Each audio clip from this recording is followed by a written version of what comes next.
Lorsqu'on dessine un objet en projection orthogonale, on se demande parfois comment c'est fait dedans. Comment on fait pour voir à l'intérieur de l'objet.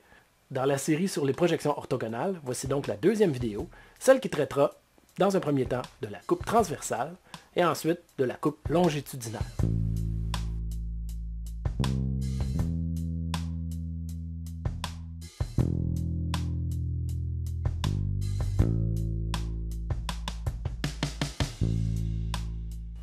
Alors, pour les besoins de notre exercice, je vais faire une coupe longitudinale et une coupe transversale en commençant par celle-ci. Je vais vous faire une première démonstration où on va couper l'objet sur la vue de droite. Fait que je vais faire une coupe transversale qui regarde vers la gauche. Comme ça, ça va nous permettre de réutiliser le matériel qu'on a déjà. C'est la plus simple.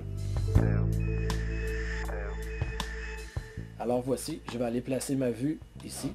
Et je vais couper à l'intérieur de ce trou-là en regardant vers la gauche. Donc je vais aller placer mon plan de coupe.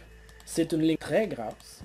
Mon plan de coupe ici. Je pourrais me mettre une ligne de construction pour placer mes deux plans de coupe au même endroit avec une demi-droite, encore une fois. Je vais regarder comme ça. Donc, plan de coupe, ligne très grasse que je viens placer ici, comme ça. Et je vais mettre à 45 degrés. 45 degrés. Ma vue comme ça, qui va indiquer que je vais couper vers la gauche. Je vais dessiner la même chose en bas. Et voilà. Donc, un dessin, un plan de coupe. C'est le même plan de coupe vu dans des angles différents. Donc, il y en a un que je regarde par le dessus. L'autre, je regarde vue de face. Mais la ligne doit être située au même endroit, on s'en souvient. Ce qui fait que la vue que je vais obtenir va être une vue similaire à celle de droite, mais à l'intérieur de laquelle je coupe. Donc certaines lignes qui étaient cachées anciennement deviennent visibles et inversement. Alors pour faire ça, je vais retracer une ligne de construction, une demi-droite à gauche et en bas avec ma ligne à 45. Donc sur le même principe que celle-ci. Je vais donc copier ces objets-là. Je vais me donner la même distance que j'avais par rapport à mon premier objet, c'est-à-dire cette distance-là. Donc je suis parti du coin là au coin ici, donc de la partie droite de ma vue de face à la partie de droite de la vue de droite. Et ça me donne le même espacement. Comme j'ai déjà projeté mes lignes ici, j'ai juste à réutiliser les mêmes lignes pour tracer mon objet. Fait que je vais commencer par faire ça. Donc les demi-droites, puisqu'on a déjà fait le travail précédemment, je referai le même travail pour être capable de projeter mes lignes correctement. Fait qu'il me reste à me mettre sur une ligne moyenne et je vais venir tracer des polylignes pour retracer mon objet au complet. Ça. Je vais monter ici, faire comme ça. Je descends à 45 degrés, je ne sais pas jusqu'où. Même chose ici, comme ça, 45 degrés. J'ai la même technique que tout à l'heure. Donc cette partie-là étant en élévation, je ne vais pas la couper, je vais la garder telle qu'elle était précédemment. C'est dans la base ici que je vais couper. Et les trous que j'avais, les ouvertures que j'avais. Donc j'ai retracé mes lignes, tout ça, je vais venir placer mes objets. Les lignes qui étaient cachées ici, puisque maintenant je coupe dans mon objet, je vois bien que la ligne qui était cachée, cette ligne-ci, c'était le bord de mon ouverture à l'intérieur de la base, ce qui fait que maintenant, je coupe dans cette ligne-là. Fait que cette ligne-là devient une ligne grasse, puisque c'est le plan qui est coupé. Même chose ici, et non plus, c'est plus non plus des lignes pointillées, c'est une ligne continue. Et ça va être la même chose également ici, je vais épaissir ces lignes-là pour montrer bien comme il faut que ça, c'est des objets coupés. Donc c'est sur le plan de coupe. Ici, je vais changer ces types de lignes-là pour les mettre en caché. Et puisque c'est des lignes cachées qui sont au loin, maintenant, on ne parle plus de voir cette arête-ci, on parle de voir la même arête, mais à l'autre bout de mon objet, donc celle qui est cachée dans la matière, donc au loin. Je vois donc que mes lignes, mes angles sont cachés au loin, et le bord de mon trou étant plus gras. Maintenant, il faudrait que je mette des hachures là-dedans. Donc, pour me simplifier la tâche sur AutoCAD, moi, je vais utiliser la commande joindre pour m'assurer que mes polylignes sont fermées, puis ça va être plus simple pour mes hachures. À la main, c'est facile de faire mes hachures, je viens les tracer. Il me reste maintenant à faire les hachures de mon objet. C'est un objet en acier, disons, donc je vais aller chercher les hachures d'acier. Pour mes hachures, j'utilise le calque ligne fine, Et je vais aller choisir le NC32, qui sont des lignes parallèles par paire. C'est le symbole de l'acier. Et je vais me mettre à l'échelle 1,10 puisque mon dessin est à l'échelle 1,10. Donc je vais mettre mes hachures 10 fois plus grandes. Je vais, au lieu d'utiliser choisir un point, puisque j'ai fait des polylignes fermées, je vais utiliser l'outil sélection et c'est ça qui va me permettre de, à travers toutes les lignes, de déterminer la zone à hachurer. Et voilà. Donc mes hachures sont faites pour cette partie de l'objet. Et si je regarde l'ensemble de l'œuvre, voilà ce que j'ai. On s'en va maintenant faire la coupe longitudinale. Celle-là va être un petit peu plus compliquée parce que je dois faire une vue sous la vue de face et c'est un peu particulier comme technique. On va voir ça tout de suite.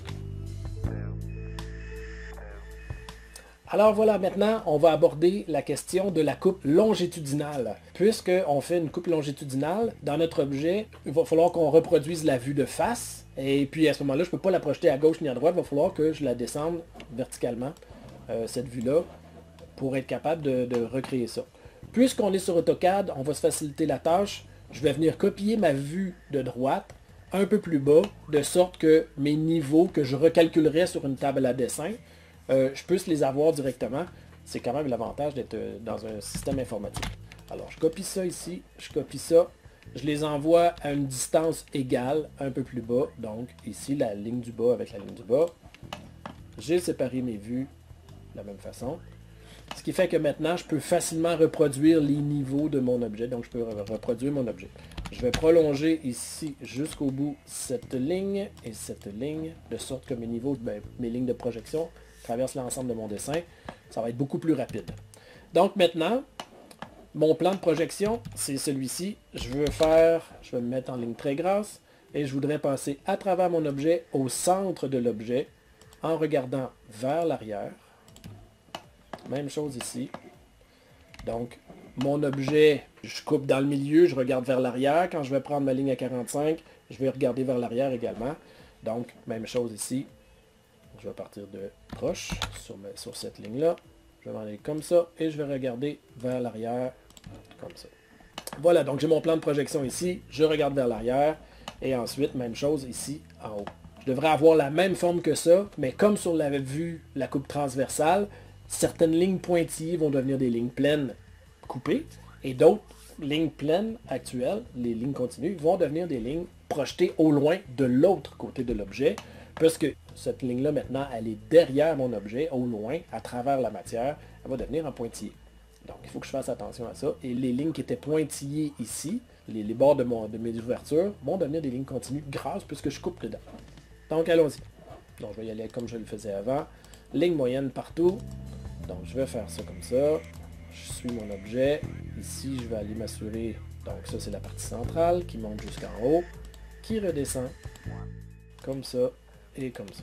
Donc, ça, c'est la même vue que ce que j'avais au départ. Maintenant, il me reste à placer mes coins, mes ouvertures. Donc, mes coins ici, ce coin-là que je voyais, donc l'angle de ma face, c'est maintenant rapporté à l'arrière, puisque j'enlève cette partie-là en avant.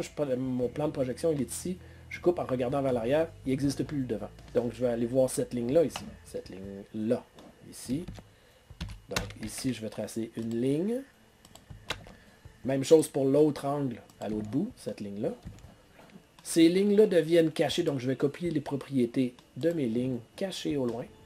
Donc, si je regarde la partie du haut, ici, j'avais une ligne, je coupe directement dans la pointe de mon V, donc cette ligne-là deviendra une ligne grasse également, polyligne, comme ça, et non plus cachée puisque je coupe dans ma partie centrale. Mes ouvertures ici vont devenir également des lignes continues. Et cette partie-là va être comme sur le côté ici. La partie qui est là, tout ça, ça va être un rectangle plein. Donc, ici, si je regarde ça, je pars de là. Maintenant, je vais me mettre en ligne plus grasse pour montrer bien les sections qui sont coupées. Fait que je vais partir des lignes. Ici, comme ça, je fais le tour là, je remonte. Je m'en vais ici. Je pourrais faire la même chose de l'autre côté, puisque c'est symétrique. Donc, on voit bien la partie. Le bord de l'ouverture ici, maintenant, est devenu continu. Avec le reste, une partie pleine. Puis, la partie qui est ici, ça va être un genre de T à l'envers. Fait que je pars de ce côté-là. Donc, ce qui était ma ligne pointillée ici devient une ligne continue. Je m'en vais jusqu'à cette ligne-là ici qui devient aussi une ligne continue. Je remonte. Cette partie-là qui est une ligne cachée, c'était la base de mon V, mais moi je coupe ici. Donc cette partie-là, elle est pleine. La partie à partir de la pointe, en remontant jusqu'en haut, on est dans l'air, donc on n'est plus dans l'objet du tout. Fait que je vais me contenter de suivre cette arête-là, donc la base du V, et je vais fermer ça comme ça. Vous avez remarqué que j'ai utilisé la polyligne, ce qui me permet d'avoir un polygone fermé. Même chose ici et là. De sorte que lorsque ça va être le temps de faire les hachures, ça va être beaucoup plus simple. Alors, les hachures, c'est une ligne fine et je vais pouvoir mettre de la matière. Mon objet est toujours en acier, donc on va continuer avec les hachures d'acier qu'on avait. Je suis à l'échelle 1,10, les hachures, je vais les mettre 10 fois plus grandes, de sorte que sur le papier, ils sortent de la même dimension que ce que j'aurais fait à la main. Et je vais prendre sélection d'objets au lieu de choisir un point. Comme ça, ça me permet d'assurer mes polygones indépendamment des lignes qui sont à travers.